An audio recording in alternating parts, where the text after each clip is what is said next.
Sir మీరు బాలకృష్ణ గారితో భైరవ ద్వీపంలో ఫుల్ లెంత్ క్యారెక్టర్ చేశారు సార్. ఆ ఆ ఎక్స్పీరియన్స్ని చెప్తూ ఆ క్యారెక్టర్ని గుర్రపు స్వారీ చేసే విధానం కానీ బాలయ్య బాబు గారికే దక్కుతుంది ఆ ఘనత, ఇంకెవ్వరూ అలా చేయలేరు అని చెప్పి కొన్ని కమెంట్స్ చేశారు సార్. అవి బాలయ్య బాబు గారి ఫ్యాన్స్ ఎంతో వైరల్ చేసి ఆ వీడియోని చాలా షేర్లు చేశారు సార్. మీ దృష్టికి వచ్చిందా సార్ అది? వచ్చింది కాదు, దానికి వంకర కూడా చేశారు. ఓకే. ఇక బాలయ్య బాబు తప్ప ఏ హీరోలకు రాస్ రైటింగ్ రాదు, ఏ హీరోలు అలా చేయలేరు అన్నట్టుగా కూడా సృష్టించారు దాన్ని. కానీ నేను అన్నది అది కాదు. ఈ రైడ్ చేయటంలో ఎంత మొండిగా వ్యవహరిస్తాడంటే బాలయ్య బాబు, దానికి ఆ బెల్ట్ కూడా లేకుండానే దాన్ని ఎగిరి ఎక్కేసి పోతూనే ఉంటాడు. అసలు ఏది పట్టుకోవటానికి కూడా జూలు పట్టుకొని పోతుంటాడు ఒక్కొక్కసారి. అసలు బ్రహ్మాండమైన రైడరు. అట్లని అసలు భయం అంటూ అతనికి ఎక్కడ ఉండదు. ఏంటంటే నేను పక్కన నడిపాను, నేను భయంగా ఎన్ని సన్నివేశాలు మాకు అంటే ఆడుకుంటుంటాడు ఆయన. మీకు హీరోలు కొందరు రిజర్వ్గా ఉంటారు, ఎంతవరకు అంతవరకు డైరెక్టర్ చెప్పిన వరకే చేస్తారు. అట్లాగా ఈయన ఆడుకుంటాడు పిల్లలతో. కనుక ఇప్పుడు మా మనవరాలతో ఆడుకొని వచ్చాను చూశారు, అట్లా ఆడుతుంటాడు. మధ్యలో కాసేపు ఆపి షూటింగ్ క్రికెట్ ఆడుతున్నట్టాడు. అసలు క్రికెట్కు ఆ సీన్కు ఆ షూటింగ్కు సంబంధం ఉండదు. అంటే జోవియల్గా ఉంటాడు, హ్యాపీగా ఉంటాడు. ఇప్పుడు తిరుపతి దగ్గర ఫ్లైట్ ఒకసారి ఆ పొలాలలో పడిపోయిందా, ఆ ఫ్లైట్లో బాలయ్య బాబు కూడా ఉన్నారు. బాలయ్య బాబు ఆయన పాప ట్రావెల్ చేస్తారట. మా కోట రామకృష్ణ గారు చెప్పారు నాకు, డైరెక్టర్ కోట రామకృష్ణ గారు. అందరూ అయ్యో బతికినాం అని ఏడుస్తుండట. బాలయ్య బాబు ఏం చేస్తాడో తెలుసా, ఈ జారుడు బండ ఆడతారు చూడు, ఆ ఫ్లైట్లోంచి కూతురు ఆయన జారుడు బండ ఆడుకుంటారట ఇద్దరు.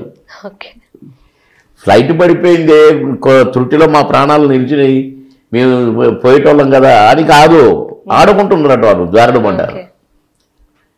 ఎందుకంటే అసలు ఎప్పుడైనా పోయేదే, హ్యాపీగా ఉండాలని చెప్పడం మొదలుపెట్టిండట. అట్లుంటారు బాలయ్య బాబు. అందుకని అందులో మీ ఇద్దరం ఆడుకునేది ఎప్పుడు, నా షర్ట్ బీకేయటం, నా మీసాలు బీకేయటం, అది మేమంతా ఆడుకుంటాం సరదాగా. భైరవ ద్వీపం అప్పుడైతే మేము చెరువులోంచి పోతాం, మా 2 గుర్రాలు ఇట్లా పోతుంటాం. అసలు నాకు పెద్దగా రాదు కదా, ఏదో ఆయన పక్కన ఉన్నాడని నేను నడుపుతున్నాను. కొద్దిగా వచ్చు నాకు, పెద్ద నేనేదో మాస్టర్ కాదు, ఆయన మాస్టర్. గుర్రంతో ఆడతాడు, గుర్రాలు భయపడతాయి బాలయ్య బాబుని చూస్తే, అమ్మో వీడు నా మీద అమ్మో అని. అట్లా నన్ను లోతు సైడ్ నుంచి చెరువు లోపల సైడ్, ఆయన బయట పోతు దాన్ని ఇట్లా తనటం మా గుర్రాన్ని. అట్లా సరదాగా ఒకరోజు నేను తోక సైడ్ కూర్చుంటాను, నా ఫేస్ తోక సైడ్ పెట్టి వీపేం తల సైడ్ పెడతాను. అంటే ఆ సీన్ అట తీశారు, దాన్ని తప్పుమని తన్నాడండి. ఇక అది ఉరుకుతుంది, నాకేం పట్టుకోవటానికి లేదు. నేను ఆ రోజు చచ్చిపోయాను అనుకున్నా. ఫైట్ మాస్టర్ గమనించి డేంజర్ పొజిషన్ ఉండు బాబు అని 2 ఫైటర్లను 2 గుర్రాలు ఇచ్చి పంపించాడు. అది షాట్ కాదు, కానీ తన్నాడు, నేను కూర్చొని ఉన్నా, పోతుంది అది. ఇక దాన్ని కొంత ఒక షాట్ పెట్టారు. నేను ఆడ భయపడతా ఉంటాను. ఇక 2 గుర్రాలు వచ్చి ఇట్లా ప్యారలల్గా పోయి ఇట్లా వచ్చి అడ్డం పెట్టారు, ఇట్లా 2 గుర్రాలు. అప్పుడు ఆగింది అది. లేకుంటే ఆ రోజు నేను ఎంత దూరం పరిగెత్తునో, నన్ను ఎక్కడ పడేసినో, అది ఒకవేళ లేచిందనుకో నేనేం పట్టుకుంటాను, పడిపోవటమే కదా. అట్లా ఆడుకుంటాడు ఆయన.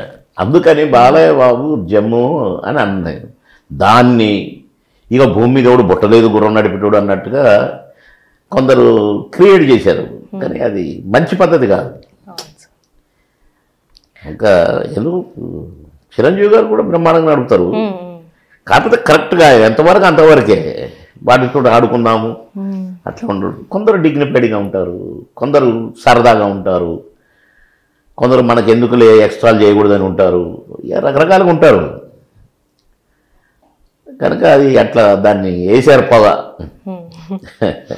అయితే మీరు దగ్గర నుంచి బాలకృష్ణ గారిని చూసారు కాబట్టి ఆయన ఎంత జోవియల్ పర్సనో తెలుసు. చాలా ఫ్రెండ్షిప్ ఉండేది.